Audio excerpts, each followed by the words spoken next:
Mas, tolong jangan sebut namaku karena aku mau ngebuka aib calon istriku. Waduh. Oke. Ya apa ini? Wis langsung kaget aku krek premis rek. Ya. Sik ta lapo?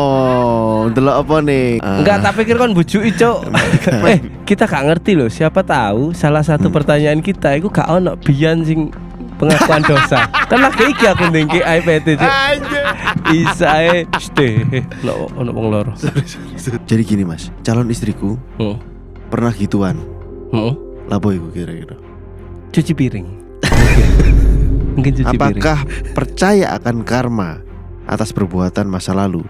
Karena agama Islam mengatakan perbuatan zina itu hutang yang dimana akan dibayar melalui anak atas perbuatanmu dulu. Kapan iki mari? Nanti tuwek lho. Ojo apa rabi? Ojo wis tuwek lho. Kator kan ya tuwek. Lipsimu lho marekno. Selamat datang di Podcast Exit.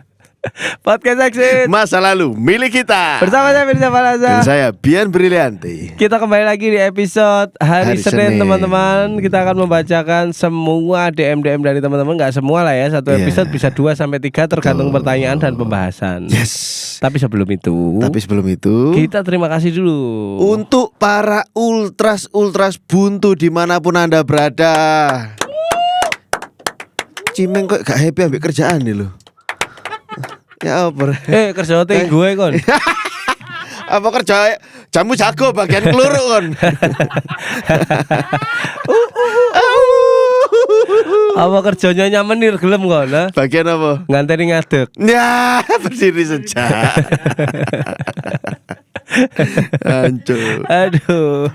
Terima kasih juga buat teman-teman Mux kreatif yang sangat luar biasa. Tetap konsisten. Kayak happy deh. Tetap Kayak konsisten. happy. Anjing emang. Mana BF aja plastik, Cim gak teli goblok. Tolol Jimeng. Hancur. Kok iso plastik Gak tahu. ngecerit. Gak tahu waktu. Iya ngecerit plastik, ngecerit. Karena helmnya dingin teman. Diuter ping telu ter wis geter. Oke, teman-teman, banyak sekali DM yang masuk. Ya. Tetap kita kurasi dan akan saya serahkan langsung kepada Bian. Oke, terima kasih antusiasnya teman-teman untuk pertanyaan-pertanyaan yang masuk. Rame juga. Kita juga mengkurasi, tidak bohong dan tidak mengada-ada.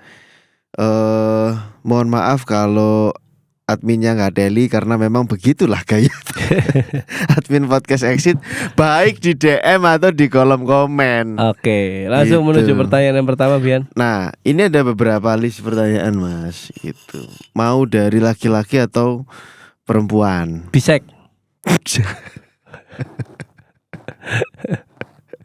Oke, mungkin ini bisek ya. Coba aja bacakan. Oke. Kan kita nggak tahu. Gak tahu bener. Oke, Mas, tolong jangan sebut namaku karena aku mau ngebuka aib calon istriku. Waduh. Oke. Ya apa ini? Wis langsung Lanjut kaget ya. aku krek premis rek. Ya. Sik ta lapo? Delok apa nih? Gak ono foto calon istri nih. Enggak, karena kan di capture sama arek-arek. Heeh. Enggak, tak pikir kon bujuki, Cuk. Gak, temenan. Pagi Mas. Kita gak ngerti loh. Siapa tahu salah satu pertanyaan kita itu gak ono biyen sing pengakuan dosa. Kan lagi iki aku ndengke IPT, Cuk. Anjing. Siapa ngerti deh? Gak kon kabeh ngerti Awek nang mikir. grup raimu anjing. Awek mikir gitu, sosokan koyo asline dhewe takon untuk diri sendiri gitu. Iya, apa mana pas aku moco kok apa ngerti. Merah Asli tak mikir. reconnect tuh. Isae ono wong loro. Kebiasaan ya. Iya, disuwe ateli. Diklitik jek ngono teles apa? Oke, permisi Mas Biar Marfiza. Saya mau tanya, doiku ini burn out di kerjaan, cenderung kabur dan ketika ada masalah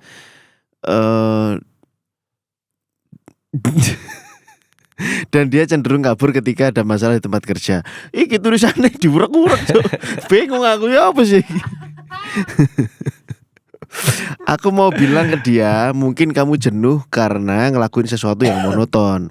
Kamu butuh suasana baru, entah me time, baca buku, jalan-jalan, bla bla bla.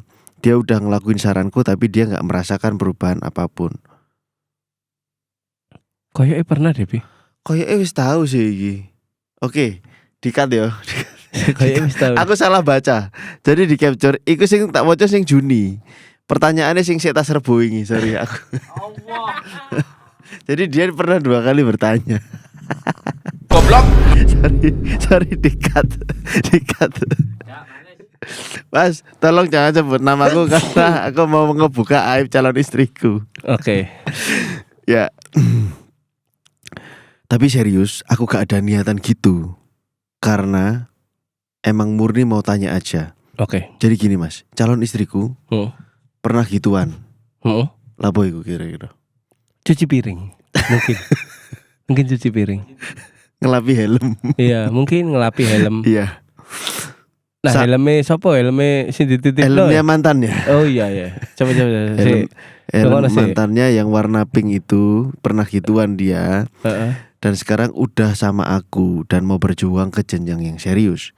Jujur aku udah nerima semua masa lalunya karena dia sudah taubat dan menyesali seluruh perbuatannya. Oke. Tapi dia masih ada ketakutan dan meyakini kalau anaknya nanti akan kena karma atas perbuatannya di masa lalu. Oke. Ya aku jawab gini, gak akan kena karma kalau itu memang kamu udah tobat dan menyesali perbuatanmu. Tapi dia tetap yakin karena orang tuanya dulu backgroundnya hampir sama seperti itu. Dan merasa dirinya kena karma dari orang tuanya. Lantas apa yang harus aku lakukan Mas? Aku mau meyakinkan dia kalau itu bukan karma, karena dia melakukan ini sama mantannya. Karena banyak faktor. Dari dia gak deket sama orang tuanya dan merasa gak disayang. Gimana caranya agar dia tidak berpikiran seperti itu? Terima kasih.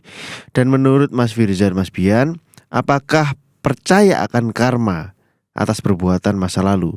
Karena agama Islam mengatakan perbuatan zina itu hutang yang dimana akan dibayar melalui anak atas perbuatanmu dulu.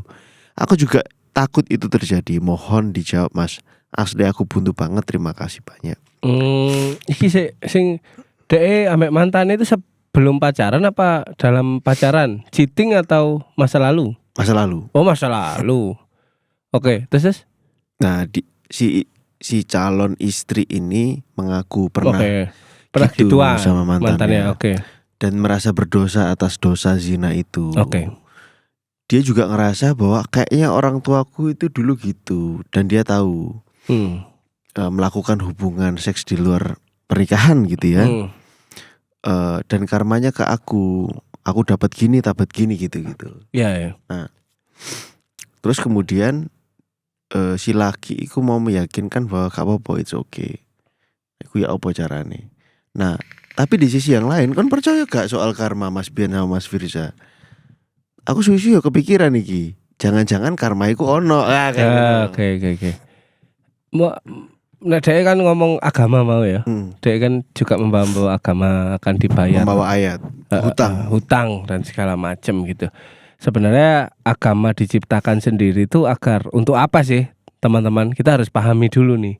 Agar manusia-manusia di muka bumi ini lebih bermoral, lebih positif dalam berperilaku, berprasangka, setidaknya bisa bertanggung jawab atas apa yang sudah dia lakukan. Sampai di sini cukup ya. Itu memang agama dibutuhkan untuk aspek itu. Cuman ada berapa banyak di sekitar kita sing bapake maling tapi anaknya pinter sampai mondok gitu. Dan anaknya maling nang pondok. Waduh, guyon.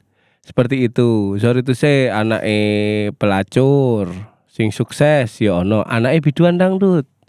Bisa sarjana S1 dan bisa bahagia dengan pilihannya sendiri. Sebenarnya kalau dari aku karma itu tidak ada. Kenapa karma itu menjadi ada? Karena zaman dulu sempit akan referensi kehidupan. Nek misale biyen sopir taksi, belum ada sosmed nih ya, sopir taksi iku ya kumpulannya sopir taksi atau konco-konco nang kampung. Sehingga koridor kehidupannya itu sangat sempit. Tapi nek dengan banyaknya sosial media, anake sopir taksi iso lho moro-moro koncoan ambek anake direktur. Gitu. Paham ya? Perubahan sosial media ini paham ya? Jadi langkah kaki itu makin luas gitu loh. Nah, pertanyaanku di era sekarang, bagaimana caranya kita mengimani sebuah karma, tapi banyak sekali di luaran sana orang-orang yang mohon maaf backgroundnya negatif, tapi anaknya benar-benar positif dan berbanding terbalik. Jawabannya apa? Selalu ada kebaikan untuk sebuah harapan. Kenapa karo mundur? Kenapa gak secet terus? Karena nih di slow motion kita mundur itu kayak Iya. menghapus cinta pernah. Selalu ada kebaikan untuk sebuah harapan.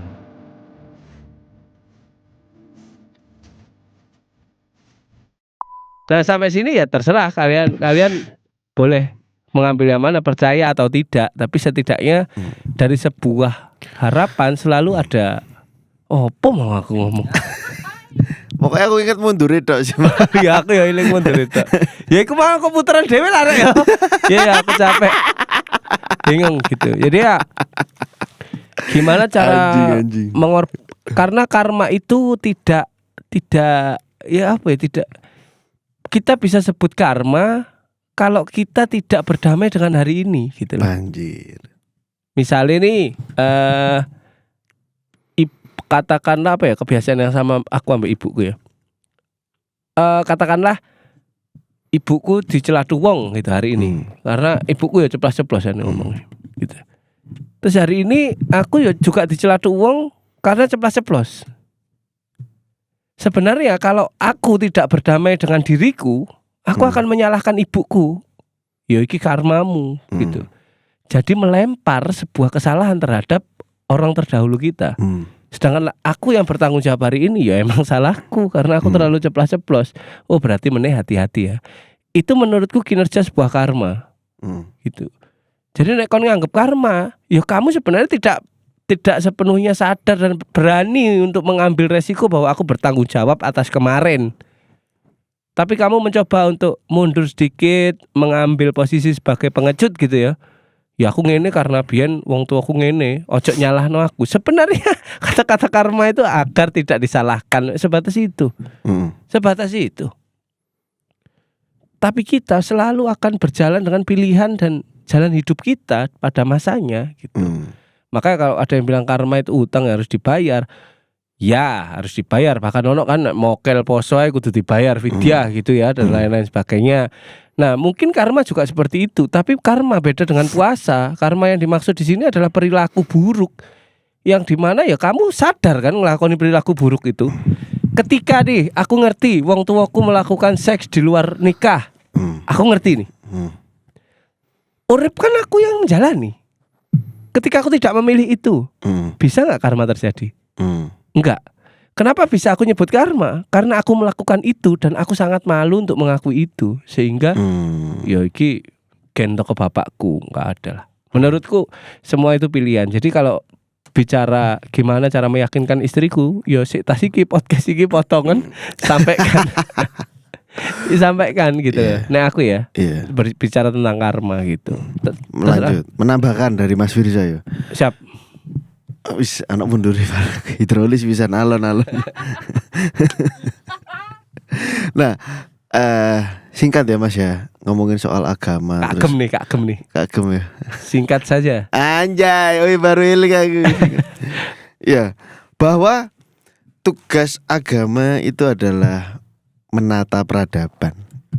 Ben orang itu hidupnya atau peradaban manusia itu ketoto, hidup selayaknya manusia atau spesies yang punya akal budi nurani. Makanya ada yang namanya ngomong antropologi ya iki ojo, atau ngomong evolusionis ojo dianggap sebagai anjuk bahasan penistaan iki. Mosok kagem menista. Nah, terus karma itu doktrin kan Mas? Doktrin yang digunakan untuk membuat manusia itu berjalan menghindari hal-hal yang dilarang gitu kan. Supaya menungso iki menghindari hal-hal yang dilarang. Dan konsepnya sangat sederhana karma itu.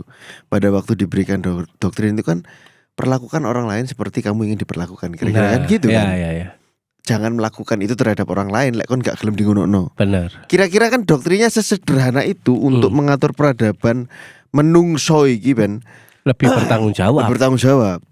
Tapi apakah ada orang yang dapat rezeki besar hidupnya tentrem tanpa dosa? Gak ono Pak. Gak ada. Kecuali Nabi Muhammad gitu ya kira-kira ya dan sebagainya. Tapi orang yang kamu anggap sukses, dewasa, agamis, mas semuanya punya dosa masing-masing mas. Benar. Yang kalkulatornya itu dipegang sama Yang di Yang Maha atas. Kuasa. Benar. Tingkat beratnya di mana, harga yang harus dibayar apa. Ya menurutku tugas si perempuan ini ya tobat, wesiku, ya kan, melakukan hal-hal baik, membayar dengan cara melakukan hal-hal baik. Kan gak iso diriwen iku zina terus mbok gitu kan, gak bisa diriwen. Tapi lakukan apa yang menjadi locus of control atau wilayah kontrolmu. Opo ya wis perbaiki.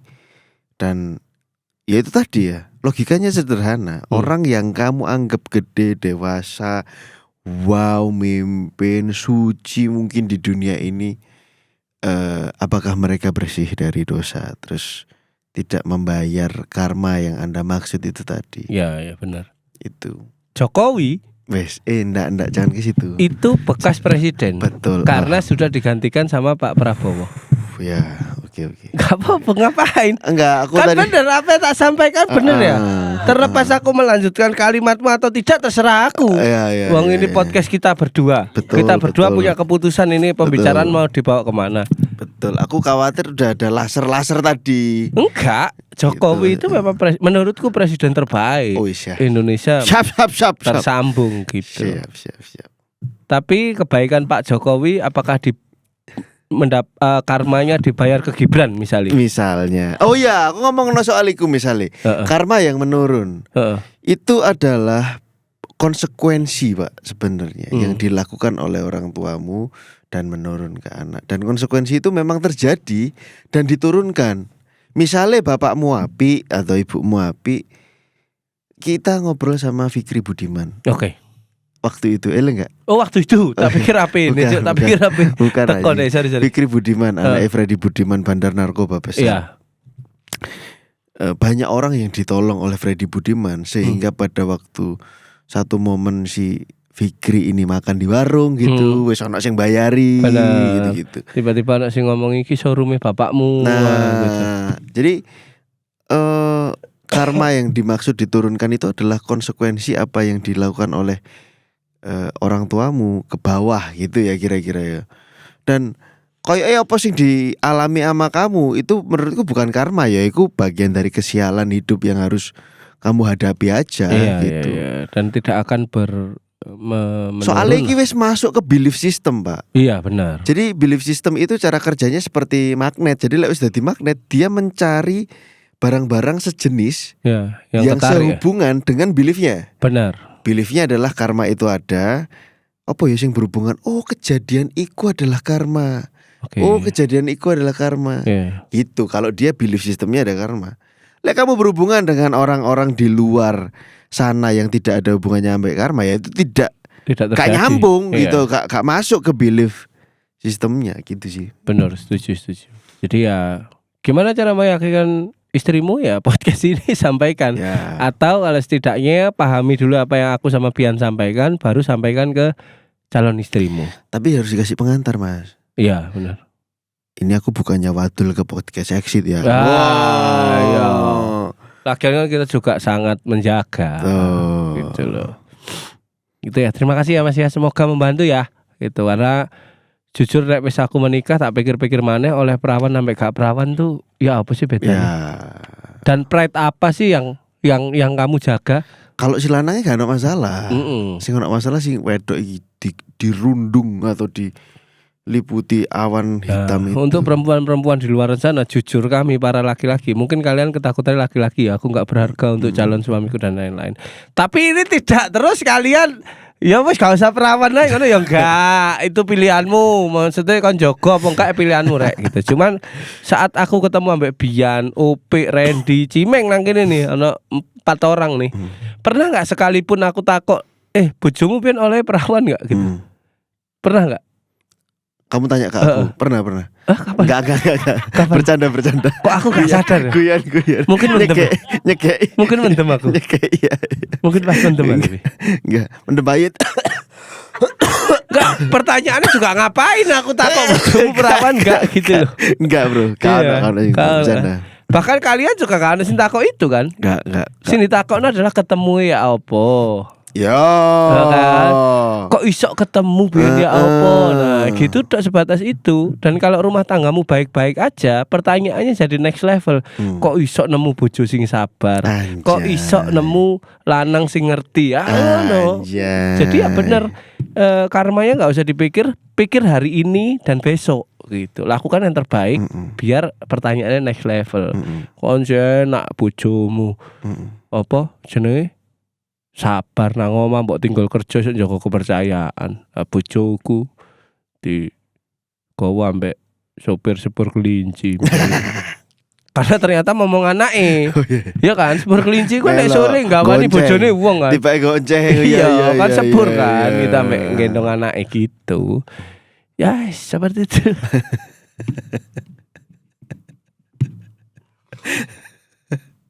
Oke. Iki guyon ya Mas ya, guyon gak terlalu serius.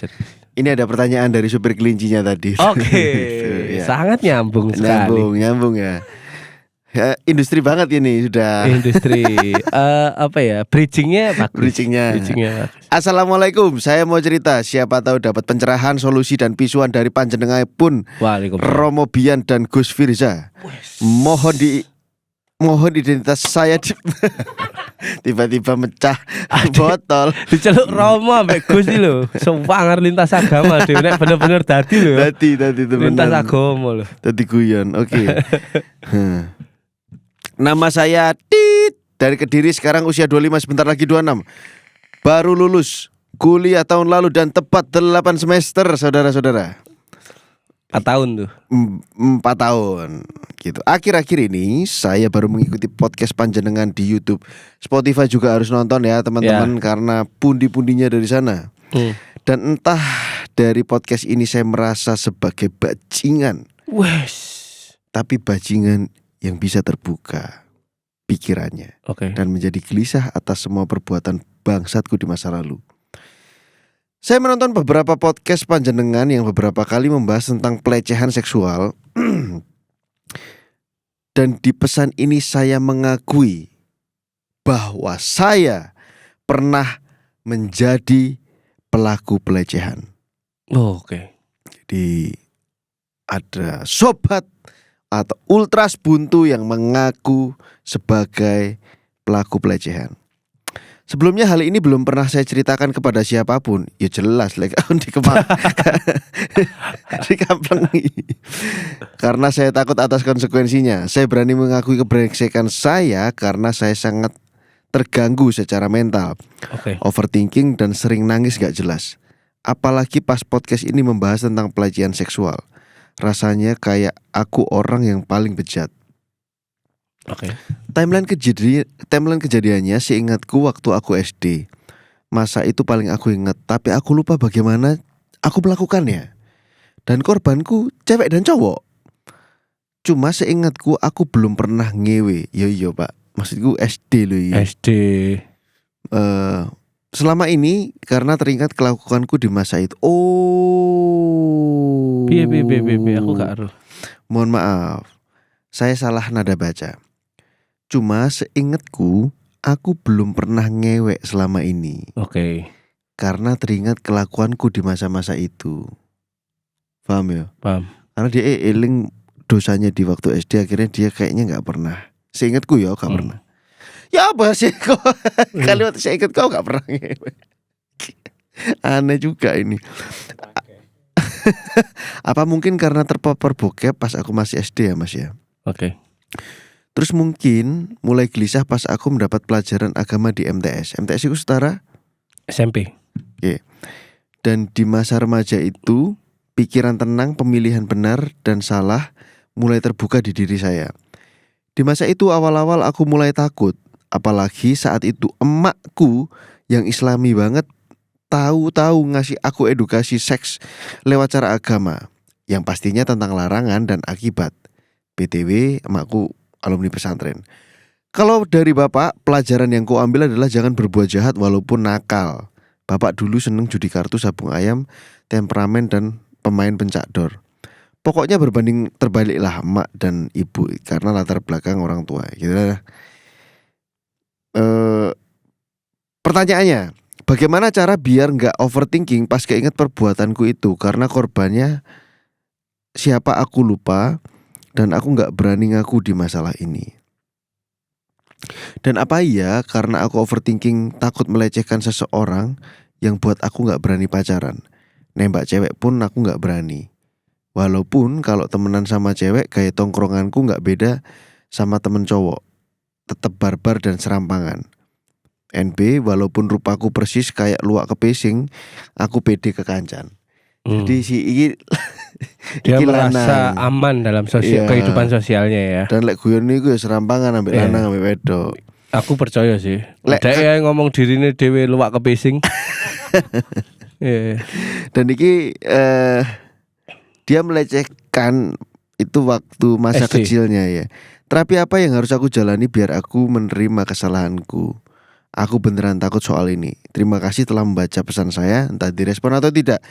Setidaknya di ini tempat kedua saya jujur atas kesalahan saya tentang pelecehan yang saya perbuat. Karena yang pertama tahu adalah Tuhan. Sekian dan terima kasih. Wassalamualaikum warahmatullahi wabarakatuh. Waalaikumsalam. Ditanyai, sudah semua? Sudah. Tambahan, masalah kejujuran ke orang tua, aku jujur di segala hal tapi ini aku gak pernah cerita. Oke. Balik lagi ke yang pertama masalah aib ya. Memang kalau Tuhan menutup aibmu ya sudah, nggak usah.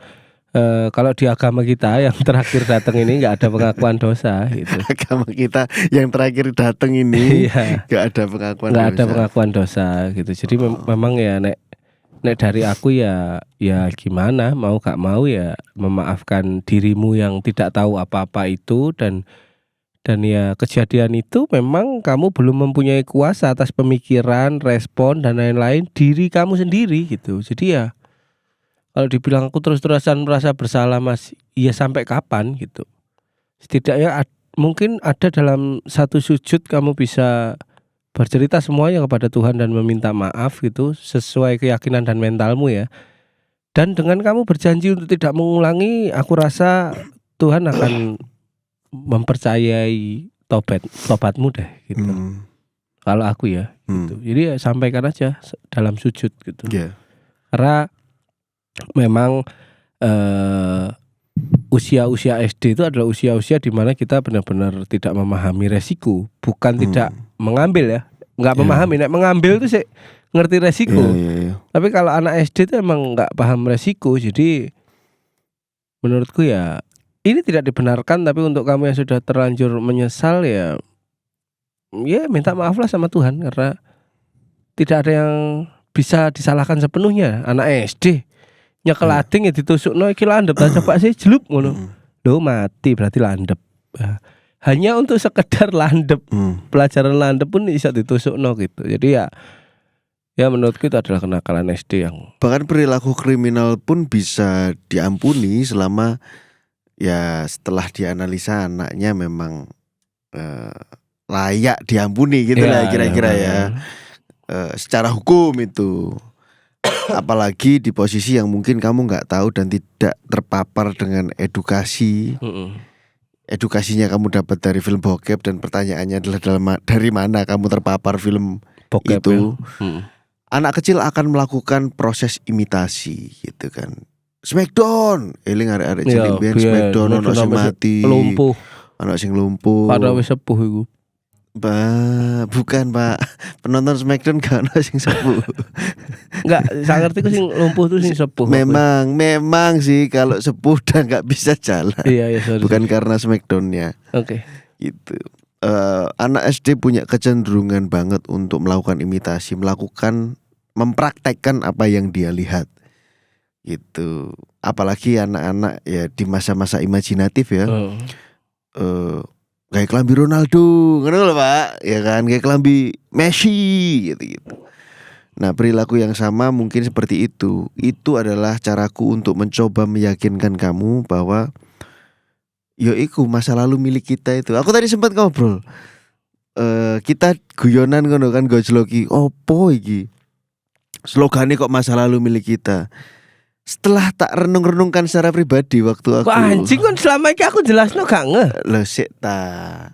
Selama iki aku menangkap iki guyonan nemen ngono lho. Oh, loh kan aku masih menjelaskan bahwa trauma itu dari masa lalu, itu dari masa lalu. Ya nek itu kita aku itu milik kita, ya wes itu beriringan dengan kita. Pada waktu itu diceploskan dalam konteks bercanda. Oh, kan gak hancur pirang Gitu. tahun podcast exit itu salah setahun lah kayak paham goblok. Filsuf aku iki. Anjay, sangar iki. Itu Bapak masa lalu milik kita. Waktu itu lho awak dhewe guyonan anco apa iki slogane apa iki gitu. Dan aku harus menjelaskan. Yeah. Ya benar konteksnya emang bercanda, tapi aku harus menjelaskan. Dan Keseriusan seorang komedian itu ada pada selipan-selipan senyumannya. Loh, iki lho. Nah, tapi memang ternyata masa lalu itu Gak direken, sumber ya, masalah. Betul. Gak direken kan. Sorry. Selipan senyumannya gak direken kan. Langsung ditekuk kan. Ya gak apa-apa sih ya. Jenenge wong nek ape nuturi api kan aja sampai kepotong ngono kan memang. Masalah ide. Rupane cipit-cipit ngono lho, Cuk. Aku bingung nanggepi apa iki tempe. Iya, iki. cari lanjut. Ya, artinya ya bahwa Tetet. apa gitu lali aku lali mau ngomong apa Cuk. Oh iya. Ya terima masa lalumu Mas gitu. Sumber depresi itu dari sana. Terus itu yang namanya pikiran ruminasi kayak ngono. Kayak sapi yang kemudian memuntahkan lagi rumput yang udah dimakan, terus dimuntahkan lagi, terus dikunyah lagi, ditelan lagi, dikeluarkan. Ya pikiran-pikiran itu yang akan mengganggu dan membuatmu depresi. Harus lepas dari sana. Mungkin kamu bisa menghubungi psikolog untuk tindak langkah lebih lanjut kalau kamu menemukan perilaku-perilaku yang mengganggu. Aku sulit bersosialisasi, sulit pacaran, sulit apa gitu-gitu sih. Jika negara saja yang sebesar ini itu bisa menggugurkan kewajiban hukum terhadap tersangka yang belum cukup umur, lantas bagaimana kamu terus menghukum dirimu atas kesalahan kamu di masa kecil? Masa lalu milik kita. Masa lalu milik kita. Anjir. Mau nggak mau itu mau nggak mau itu diingat, mau nggak mau jadikan itu pelajaran. Karena kedepannya ya kamu akan melahirkan atau mempunyai keturunan yang sekecil itu juga. Yeah. Bagaimana cara kamu menjaga dan lain-lain hanya kamu yang tahu. Jadi gimana caranya aku mengampuni ini Mas Fir? Caranya adalah dengan kamu menemukan manfaat dari masa lalumu yang kelam. Atau mungkin masalahnya bukan dari justru ya kegagalan berhubungan itu. Kenapa tidak berasal? Siapa tuh di capture? tidak berasal dari trauma. Iya. Malah melecehkan. Justru dari itu tadi, yang lainnya kayak luak kepesing itu tadi. Ya, mungkin dari sana. Mungkin dari sana gitu. Dan ya aku percaya kamu orang baik Mas, karena ya orang yang baik itu orang yang selalu ingat akan dosa-dosanya. Anjay. Gitu. Oh iya bener ya. Bener ya. Orang yang baik itu orang justru yang... buruk ya kalau dia nggak ngerasa bahwa itu salah ya. Iya gitu. Iya bener. Berarti kamu masih punya kelembutan hati dan Tuhan masih ada di hatimu. Iya bener. Sangkem siapa Mas apa ini barusan ini. Hairul Tunjang. Tanjung. Ya udahlah kalau kita terima kasih. Oke, terima kasih. Semoga menjawab. Langsung tangi Upi mau merem. Bagaimana kalau kita ngobrol 15 menit lagi? Capek. Iya, dari Pak. Makassar langsung ke sini. landing nang genteng mau. Ono Lion Air mode nih lah. Jadi liten genteng.